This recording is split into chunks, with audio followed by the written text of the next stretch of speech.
আজ পঞ্চমী, এই পঞ্চমীর রাতে মানুষের জনজোয়ার দেখা যাচ্ছে, রাস্তায় রাস্তায় মণ্ডপগুলোতে ভিড়, এবং তারই মধ্যে বিশেষ বিশেষ ক্ষেত্রে কিছু কিছু মণ্ডপ অবশ্যই নজর কাটছে। তার মধ্যে টালা ফ্রেন্ডস অ্যাসোসিয়েশনের পুজো আজ এবছর 17 বছরে পা দিয়েছে।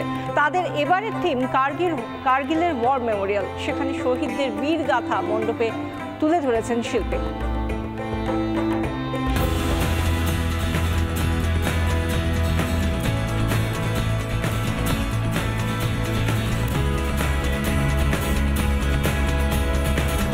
টালা ফ্রেন্ডস অ্যাসোসিয়েশন এবার তাদের পুজো 17 বছরে পড়ল। আর এই 17 বছরে তাদের ভাবনা, তাদের চিন্তা আরও একবার গোটা দেশের মানুষের কাছে নজির হয়ে থাকবে। এবছর তাদের যেটা ভাবনা সেটা হচ্ছে কার্গিল ওয়ার মেমোরিয়াল।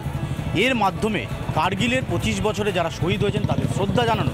একইভাবে এই ক্লাবের প্রাক্তন সদস্য তিনিও শহীদ হয়েছিলেন, তাই তাকেও শ্রদ্ধা জানানোর জন্য তাদের এই ভাবনা।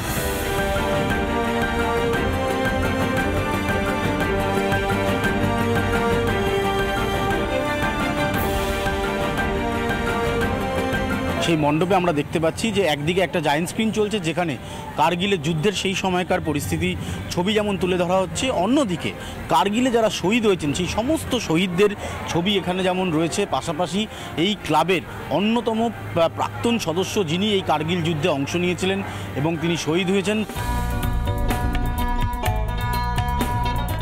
টালা ফ্রেন্ডস অ্যাসোসিয়েশনে যিনি সদস্য রয়েছেন তার সাথে একটু কথা বলবো।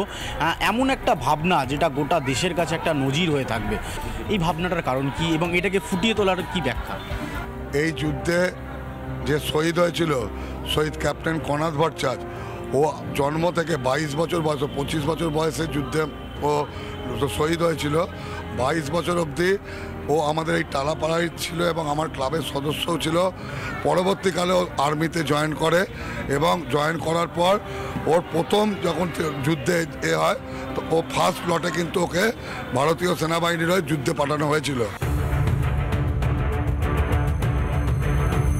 কার্গিল যুদ্ধটা এমনই একটা ছিল যে ওপরে তখন পাকিস্তান সৈনিকরা পুরো ঘিরে নিয়েছিল এবং ওপর থেকে কিন্তু নিচের লোকদের দেখার খুব সুবিধে, যার জন্য আমাদের ইন্ডিয়ান সৈনিকরা যখন উঠছিল তখন ওরা ওপর থেকে যখন ফায়ারিং করে 21শে মে প্রায় 18টা গুলিবিদ্ধ হয়ে ক্যাপ্টেন শহীদ কনাদ ভট্টাচার্য ওখানেই মারা যান। কিন্তু সবচেয়ে বড় কথা হচ্ছে যে ওর বডিতে যখন অলরেডি 3-4টে গুলি লাগে, ওই পড়ন্ত অবস্থায় ও কিন্তু ফায়ারিং করে গেছিল এবং ওর সঙ্গে যারা আরও সৈনিক ছিল তাদেরকে কিন্তু ও বাঁচিয়েছিল পেছনে সরে যাওয়ার করে। ওই জাট রেজিমেন্টের যিনি নেতৃত্বে ছিলেন কর্নেল দীপক রামপাল আজকে আমাদের এই পুজোর জলন্ধর থেকে আজকে ওপেনিং করে গেলেন।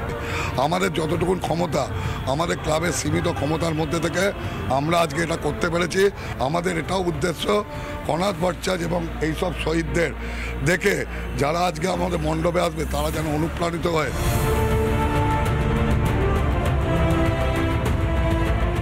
কর্নেল কনাদ ভট্টাচার্যের 50 বছর এবং অন্যদিকে কার্গিল যুদ্ধের 25 বছরেই এই গোটা মেমোরিয়ালটাকে উপস্থাপনা করেছেন এই পুজো উদ্যোক্তারা, এবং তারা এখান থেকেই আরও একবার বার্তা দিচ্ছেন যে শহীদ বীর যাদের জন্য আজকে আমাদের সকলের অনুপ্রাণিত হওয়ার কথা, তাদেরকেই মূল মঞ্চে ঠাঁই দিয়েছেন পুজো উদ্যোক্তারা। ক্যামেরায় রাজশেখর দাসের সাথে অনুপম পাত্র, রিপাবলিক বাংলা, কলকাতা। শহরের অন্যতম সাবেকি পুজোগুলোর মধ্যে আলাদা করে বরাবরই নজর কাড়ে কোন পুজো? না, কলেজ স্কোয়ারের পুজো। এবছর 77 বছরে পদার্পণ করলো কলেজ স্কোয়ারের পুজো। সেখানে ঝাড়বাতির আকর্ষণ তো রয়েছে, আর সেই সঙ্গে অবশ্যই আলাদা করে আকর্ষণ হয়ে উঠেছে মানুষের কাছে সুইজারল্যান্ডের পার্লামেন্টের আদলে এখানকার মণ্ডপ সজ্জা। আমাদের সঙ্গে সরাসরি এই কলেজ স্কোয়ারের মণ্ডপ থেকেই রয়েছেন আমাদের প্রতিনিধি বিট্টু রায়চৌধুরী। বিট্টু, এই যে 77 বছরে পদার্পণ করা এই সাবেকি পুজো, কলেজ স্কোয়ারের পুজো, কলকাতার অন্যতম সেরা পুজোগুলোর একটা, এবারে পঞ্চমীর রাতে কি দেখতে পাচ্ছ? জনজোয়ার রয়েছে?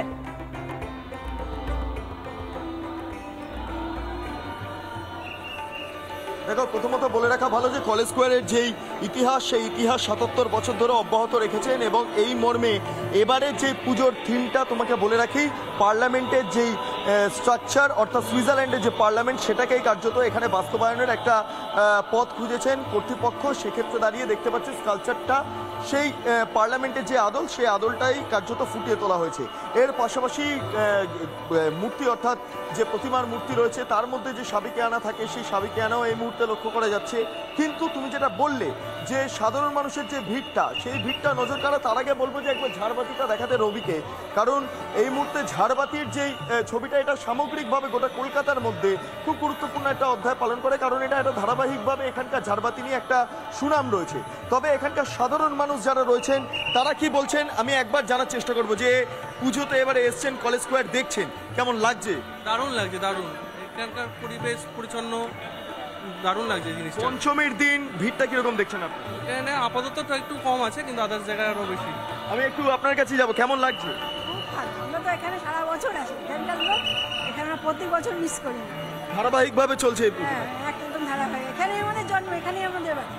আচ্ছা, আমি আরো অনেক ভিড় আছে, বাচ্চারাও রয়েছেন এখানে। আর এর পাশাপাশি দেখতে পাচ্ছি প্রচুর মানুষজন, তারা তাদের মতো করে মুঠোফোনে বন্দি করছেন সামগ্রিকভাবে গোটা পুজোটা। এবং সেক্ষেত্রে দাঁড়িয়ে এখানকার মানুষজন যারা আরো আছেন তারা কি ভাবছেন, কেমন লাগছে পুজো দর্শন? দারুণ লাগছে, খুব ভালো। একটা অন্যরকম অভিজ্ঞতা, অন্যরকম অভিজ্ঞতা। এর একটা ঐতিহ্য রয়েছে কলেজ স্কোয়ারের পুজোর, এবং সেক্ষেত্রে দাঁড়িয়ে এই মুহূর্তে দেখছি মুঠোফোনের মাধ্যমে তুমি গোটা ছবিটা করছো, ফ্রেমবন্দি করছো, কেমন লাগছে? খুবই ভালো লাগছে আমার এখানে। কি প্ল্যান আছে আজকে পুজোর? আজকে এই দিকটা ঘুরবো, মানে শিয়ালদার এইদিকে সন্তোষ মিত্র স্কোয়ার থেকে এই দিকটা ঘুরে যাবো, মোটামুটি মোহাম্মদ আলী পার্ক দিকতে যাবো।